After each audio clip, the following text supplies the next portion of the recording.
आज आप सब जानेंगे श्रावण मास कृष्ण पक्ष वर्ष 2024 में कामिका एकादशी का व्रत कब धारण किया जा रहा है। तो जानेंगे व्रत की शुभ मुहूर्त के बारे में, व्रत का पारण कब और किस चीज से किया जाएगा, इस दिन क्या करना चाहिए नहीं करना चाहिए। तो आइए जानते हैं इन सबों के बारे में। आप सभी भक्तों को श्रावण मास की कामिका एकादशी व्रत की ढेर सारी शुभकामनाएं। आप सभी के जीवन में लक्ष्मी नारायण की कृपा से आप सभी को सभी प्रकार के सुख और समृद्धि की प्राप्ति हो। ऐसे ही ज्ञानवर्धक जानकारियां प्राप्त करते रहने के लिए, व्रत पूजा के बारे में जानने के लिए, कथा को सुनने के लिए चैनल पे अगर आप पहली बार आए हैं तो चैनल को लाल बटन दबा करके सब्सक्राइब करें, साथ में बेल आइकन घंटी को दबाएं ताकि आने वाली वीडियो का नोटिफिकेशन आपको समय से मिलता रहे। श्रावण मास कृष्ण पक्ष की एकादशी को इसे कामिका एकादशी और कामदा एकादशी के भी नाम से जाना जाता है। कामिका एकादशी के व्रत में इस दिन विशेष प्रकार से भगवान विष्णु का, माता लक्ष्मी का, भगवान शालिग्राम का और भगवान शिव जी का पूजन करना चाहिए। कामिका एकादशी व्रत के दौरान, जो कि 4 महीनों के लिए भगवान विष्णु योग निद्रा में चले जाते हैं, तो इस दौरान इनका कार्यभार भगवान शिव जी के ऊपर होता है और श्रावण का महीना भगवान शिव को अति प्रिय होता है। तो इस महीने में भगवान विष्णु, माता लक्ष्मी के साथ साथ भगवान शिव जी का पूजन करना चाहिए और कामिका एकादशी के व्रत में भगवान शालिग्राम का भी पूजन करना चाहिए। इससे व्यक्ति के सभी प्रकार के पापों का नाश होता है। इस व्रत के प्रभाव से व्यक्ति के हर बिगड़े काम बनते हैं। व्रत करने से उपासकों के साथ साथ उनके पितरों के कष्ट भी दूर हो जाते हैं और उपासकों को मोक्ष की प्राप्ति होती है। संसार सागर तथा पापों में फंसे हुए मनुष्यों को इनसे मुक्ति के लिए कामिका एकादशी का व्रत अवश्य ही करना चाहिए। इस एकादशी व्रत को करने से और कथा को सुनने से, जो कि वाजपेयी यज्ञ का पुण्य फल प्राप्त होता है। कामिका एकादशी के उपवास में शंख चक्र गदाधारी भगवान विष्णु का पूजन होता है। जो मनुष्य इस एकादशी को धूप दीप नैवेद्य आदि से भगवान विष्णु की पूजा करते हैं, उन्हें गंगा स्नान के फल से भी उत्तम फलों की प्राप्ति होती है। सूर्य ग्रहण और चंद्र ग्रहण में केदार और कुरुक्षेत्र में स्नान करने से जिस पुण्य की प्राप्ति होती है, वह पुण्य कामिका एकादशी के दिन भगवान विष्णु की भक्ति पूर्वक पूजा करने से प्राप्त हो जाता है। आभूषणों से युक्त बछड़ा सहित गौदान करने से जो फल प्राप्त होता है, वह फल कामिका एकादशी के उपवास से प्राप्त हो जाता है। जो उत्तम द्विज श्रावण मास में कृष्ण पक्ष की कामिका एकादशी का व्रत उपवास करते हैं तथा भगवान विष्णु की पूजा करते हैं, उनसे सभी देव, नाग, किन्नर, पितरी आदि की पूजा हो जाती है। इसलिए पाप से डरने वाले व्यक्तियों को विधि विधान सहित इस व्रत को अवश्य ही करना चाहिए। संसार सागर तथा पापों में फंसे हुए मनुष्यों को इनसे मुक्ति के लिए कामिका एकादशी का व्रत करना चाहिए। कामिका एकादशी की रात्रि को जो मनुष्य जागरण करते हैं और दीपदान करते हैं, उनके पुण्य को लिखने में चित्रगुप्त भी असमर्थ होते हैं। तो आइए जानते हैं श्रावण मास कृष्ण पक्ष की कामिका एकादशी व्रत के शुभ मुहूर्त और पारण समय के बारे में। पारण कब और किस चीज से किया जाएगा। श्रावण मास कृष्ण पक्ष की एकादशी तिथि प्रारंभ समय 30 जुलाई 2024 दिन मंगलवार शाम 4:46 और एकादशी तिथि की जो समाप्ति है वह 31 जुलाई 2024 दिन बुधवार दोपहर 3:57 पे एकादशी तिथि की समाप्ति है। तो हमें शुद्ध रूप से जो एकादशी व्रत के लिए समय प्राप्त हो रहा है, सभी भक्तजन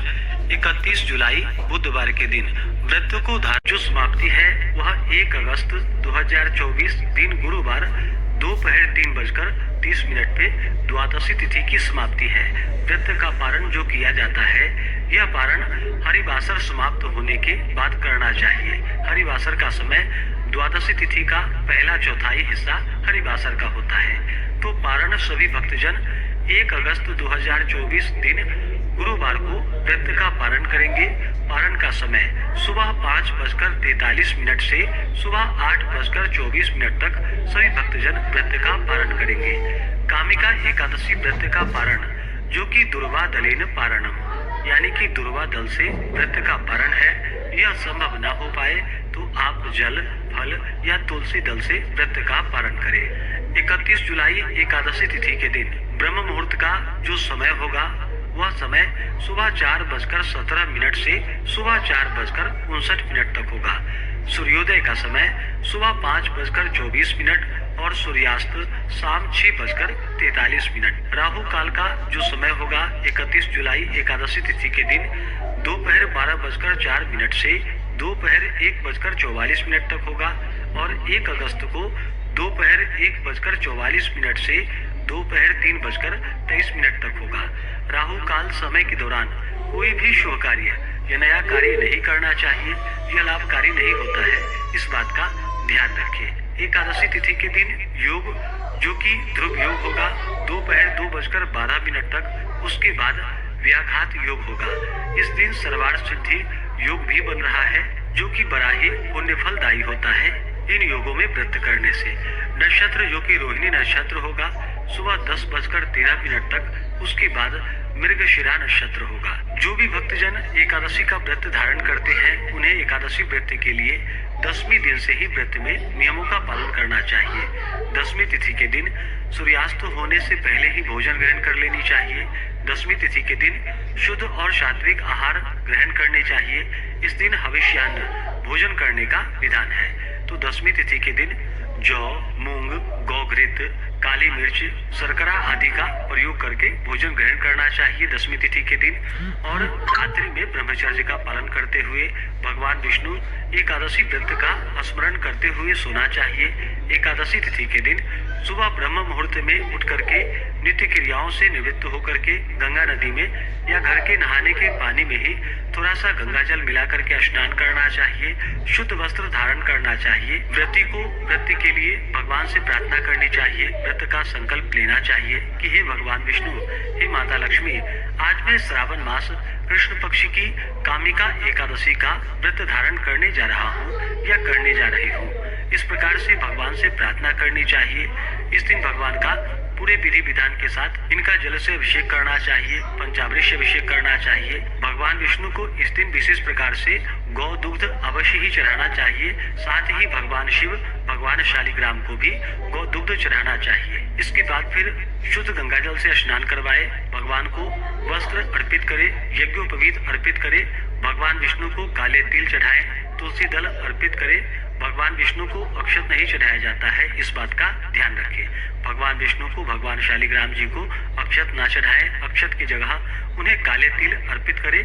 भगवान शिव जी को आप अक्षत अर्पित कर सकते हैं। उसके बाद चंदन पुष्प भगवान को अर्पित करें, फिर धूप और दीप दिखाएं। अनेक प्रकार का नैवेद्य, ऋतुफल आदि इस मौसम में जो भी प्राप्त हो भगवान को अर्पित करें। नैवेद्य के बाद जल से आचमनी करवाए। मुख शुद्धि के लिए पान पत्र, सुपारी, लौंग, इलायची के साथ में अर्पित करें। द्रव्य दक्षिणा चढ़ाए। इसके बाद फिर कामिका एकादशी व्रत का कथा श्रवण करनी चाहिए, भगवान की आरती करनी चाहिए। इस दौरान भगवान विष्णु के स्तोत्र आदि का पाठ, पुरुषोक्त आदि का पाठ या श्रवण करना चाहिए। एकादशी व्रत के दौरान ओम नमो भगवते वासुदेवाय या श्री कृष्ण गोविंद हरे मुरारी आदि नाम मंत्रों का जप करना चाहिए। इससे भगवान विष्णु अपने भक्तों पर अति प्रसन्न होते हैं। इस प्रकार से एकादशी तिथि के दिन सुबह और शाम के वक्त पूजन करना चाहिए, कथा श्रवण करनी चाहिए, भगवान की आरती करनी चाहिए। एकादशी की रात्रि जागरण करते हुए समय को व्यतीत करना चाहिए और द्वादशी तिथि की सुबह उठ करके स्नान करके शुद्ध वस्त्र धारण करके भगवान का पूजन और आरती कर ले।